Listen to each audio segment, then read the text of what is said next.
Attorney Baligod po mga kababayan. Ha? Kana? Ay, doa? Doa lang. Dito rin. Saan po? Ay, mga sabi ng center mo yan. Ano mo? Ha? Yan. Klaro ka rin. Pwede lang. Ay, sabay ko na water. Para doa pa. Ano? Kasi para naman. Hindi ba tayo magkaan? Kasi pareho tayo. Baliktad siguro yan. Yung pala. Pwede mo siguro ka tayo niya. Ayun, di pa makabalik. Ayaw ni Ma'am Palo.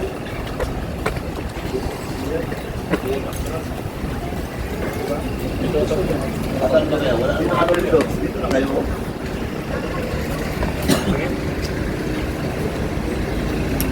Okay, dito na lang. Background nyo yun.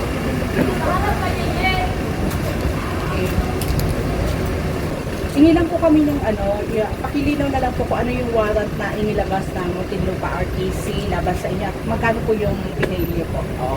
Kanina ay naglabas nga ng warrant of arrest ang RTC Branch 203 doon sa information na ang private complainant ay si Mr. Katapang ng Yuko. At dalawang counts of cyber libel ang sinampa laban sa akin, no? At 10,000 ang piyansa sa bawat isa. Tapos na po yun, nakapag-issue na ang korte ng release order and recall of the warrant of arrest. So kaagad po, nung nalaman natin na nag-issue siya kanina, ay pumunta na rin tayo kaagad dito para mag-post ng piyansa. Nabanggit po, parang may lumalabas po na impormasyon na hindi po daw isinama sa Muntinlupa RTC yung 18th rape na inilabas sa warrant. Totoo po ba to? At ano po yung naging batayan ng korte sa tingin niyo po? Yung resolution kasi ng DOJ, nakalagay doon lahat ng sundalo at saka ako, no? Pero yung information mismo na final nila ay ako lamang ang sinight nila doon at hindi naman nagkaroon ng narration tungkol sa participation ng mga 18, no? Kaya ang sabi ng korte, hindi naman inaakusahan ng DOJ yung 18, si Atty. Baligod lang. Kaya ako lamang po ang na-issuehan ng warrant of arrest. At nakikita naman natin na yung ganong insidente na napuna ng kagalang-galang na husgado, yung pagkakamali nung ginawa ng National Prosecution Service ay umaasa tayo na talagang magiging patas ang ating husgado.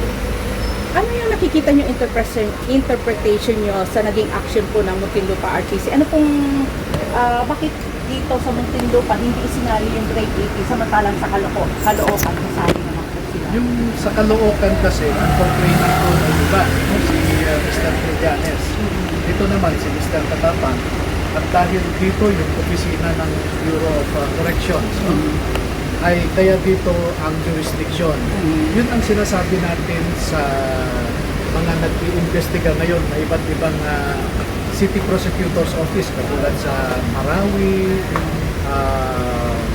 San Fernando, La Union, yung nag-file sa labas ng Metro Manila o kung yung hindi labas sa Quezon City, kumbaga, ay dapat mali ang jurisdiction niyan, no?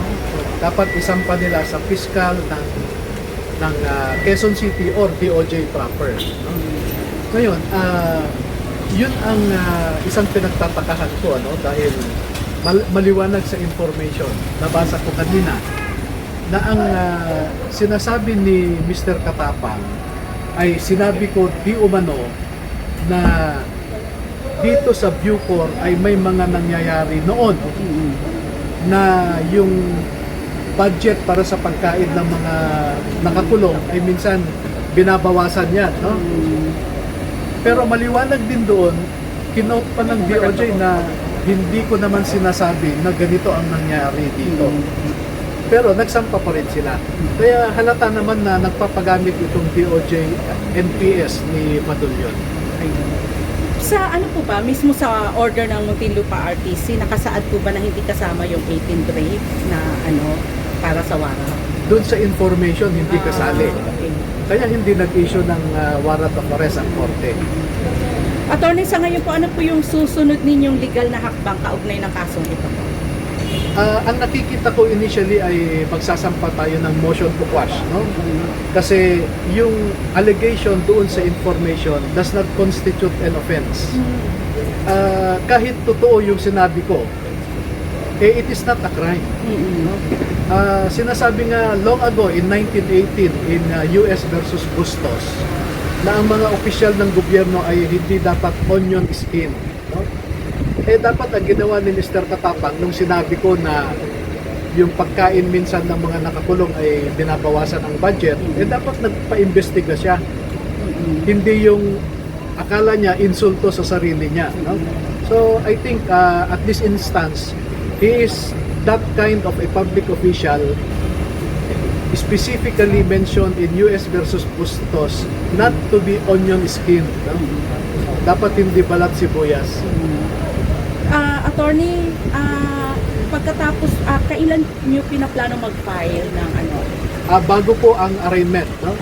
So meron silang sinet na arraignment, pero nag-conflict sa isang schedule ko rin na hearing.